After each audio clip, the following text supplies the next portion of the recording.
ஜீவா பாத்துப்பா, ஏன் பல்லுல கடிக்கிற? இரு, நான் கத்தி எடுத்துட்டு வரேன். வேணாமா, கத்தியை விட பல்லு எடுக்கிறது தான் ஈஸி. பாவம் ஜீவா நமக்காக ரொம்ப கஷ்டப்படுறாருல.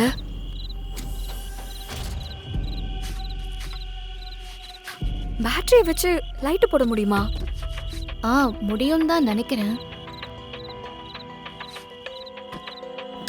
எப்படியாவது கொஞ்சம் வெளிச்சம் கிடைச்சா நைட்டே வேலையை முடிச்சிடலாம்ல. கவலைப்படாதக்கா, இருட்டுக்கு அப்புறம் வெளிச்சம் கண்டிப்பா வரும்.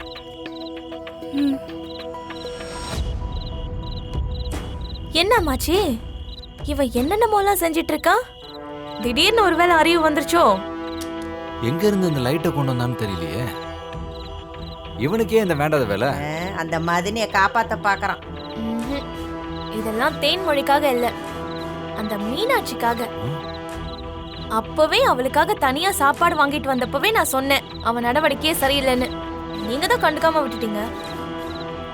எனக்கு நல்லா தெரியும், ஜீவா இதெல்லாம் மீனாட்சிக்காக தான் பண்றான். அதெல்லாம் அவன் தலைகீழ் நின்று தண்ணிய குடிச்சாலும் இவ ஏற எடுத்து கூட பார்க்க மாட்டா. இவன் என்னத்தை செஞ்சாலும் அவளுகளை தைக்க விடக்கூடாது.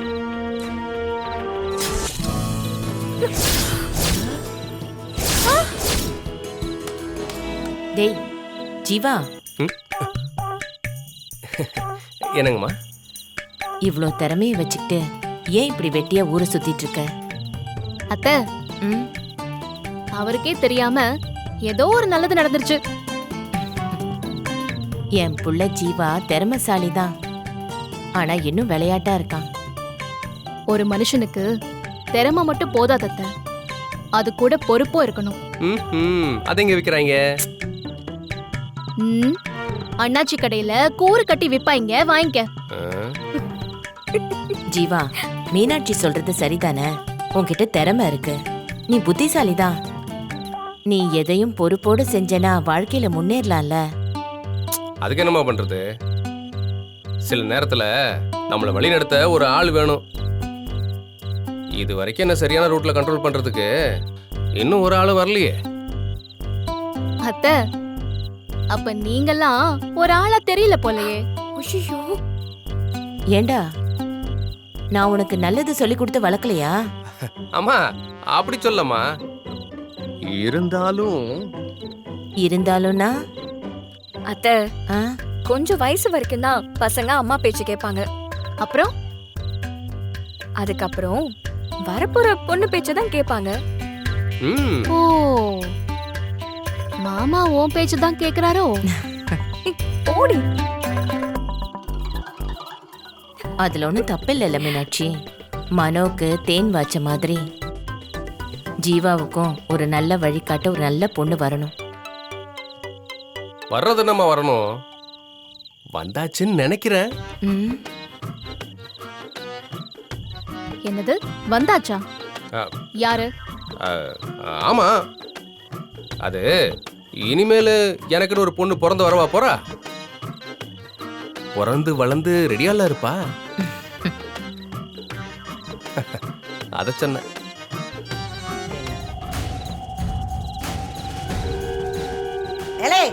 ஏய், யாரு அத்தை, யார் இந்த லைட்ட போடுது? கண்ணை கூசுது. அந்த லைட் ஆஃப் பண்ணி தொலை.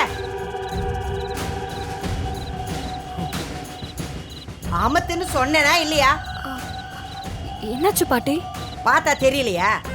என் கண்ணு கூசுது, கண்ணே போயிடும் போல இருக்கு. உள்ள வேற இருக்க முடியல என்னால. சத்தம் ஏதாவது இருந்தா கூட தொந்தரவா இருக்குன்னு சொல்லலாம். வர்ற வெளிச்சம் எங்களுக்கே பத்தல, இத போய் தொந்தரவா இருக்குன்னு சொல்றீங்க? உன்கிட்ட யாரு வழக்கம் கேட்கல. வழக்கம் அமுத்துன்னு. விளக்கம் கேட்கல, ஆனா உதவி கேட்டிருக்கீங்கல்ல. ஏய், என்ன ஏதோ எங்களுக்கு வாழ வழி இல்லாம ஒதுங்க உங்க வீட்டுக்கு வந்த மாதிரி பேசுற? நீ உதவிக்கு வந்தது உன் அக்காவுக்காக, அதை ஞாபகம் வச்சுக்கோ. இப்ப இந்த ஆர்டர் ஒண்ணு எங்க அக்கா கேட்கலையே,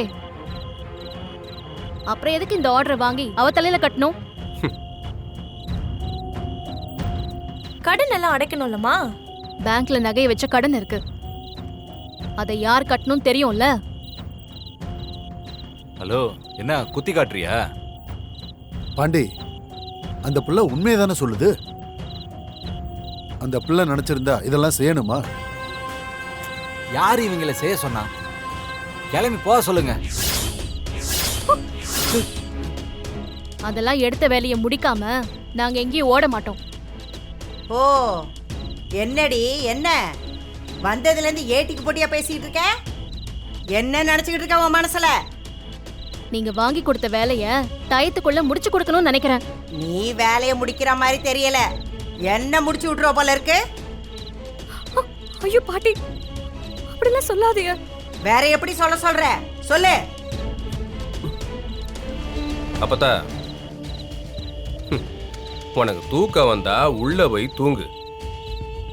நான் வெளிச்சம் உள்ள வராதபடி லைட்டை கொஞ்சம் திருப்பி வச்சுக்கிறேன்.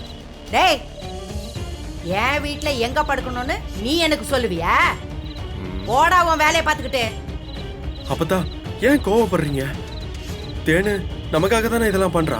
டேய், உனக்காகன்னு சொல்லு. உனக்காகத்த வீட்டை அடகு வச்சு கடன் வாங்கி கொடுத்தேன். அத நீ ஒழுங்கா கட்டியிருந்தா கண்டவெல்லாம் வந்து என்ன கேள்வி கேட்பாளா?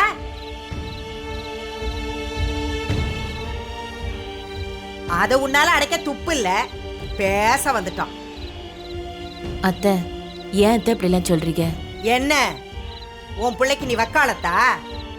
இவ படிச்ச படிப்பு, செய்யற வேலை எல்லாம் என்னால வந்தது. அத நீ மறந்துடாத. இல்லன்னா இவனெல்லாம் ஒருத்தன்னு மதிச்சு இவனுக்கு வேலை கொடுத்துருப்பாங்களா? இவன் பவுஸ் என்னன்னு எனக்கு தெரியாது. நான் மட்டும் வீட்டை வச்சு பணத்தை கொடுக்கலன்னா தோ நிக்கிறான் பாரு, அவன மாதிரியே இவனும் விளங்காமல போயிருப்பான். இப்ப எதுக்கு சும்மா மனவை திட்டிட்டு இருக்க? வேலையும் முடியணும், வெளிச்சமும் வரக்கூடாதுன்னா நீ வேணா கண்ணை கட்டிக்கோயேன். ஆமாடா, நான் எதையும் கண்டுக்காம கண்ணை கட்டிக்கிட்டு தான் இருக்கணும். ஏம்மா, ஏன் இப்படி அலப்பறை கொடுக்குற? பாவம், அந்த பிள்ளைங்க பொறுப்பா வேலை பார்த்துக்கிட்டு இருக்குதுங்க. வாயா, நான் பெத்த மவனே. பொறுப்பை பத்தி யார் பேசணும்னு விவஸ்தை இல்லாம போயிடுச்சு பாத்தியா? ஏண்டா இந்த வீட்டுக்குன்னு ₹1 நீ சம்பாதிச்சு கொடுத்திருப்பியா? உன் ஐயா விட்டுட்டு போன டெய்லர் கடையில வெட்டி பயல்களோட உக்காந்துக்கிட்டு அரட்டை அடிச்சுக்கிட்டு இருக்க. உன் புத்தி தானடா உன் பிள்ளைக்கு வந்திருக்கு. நீ எல்லாம் பேச வந்துட்ட.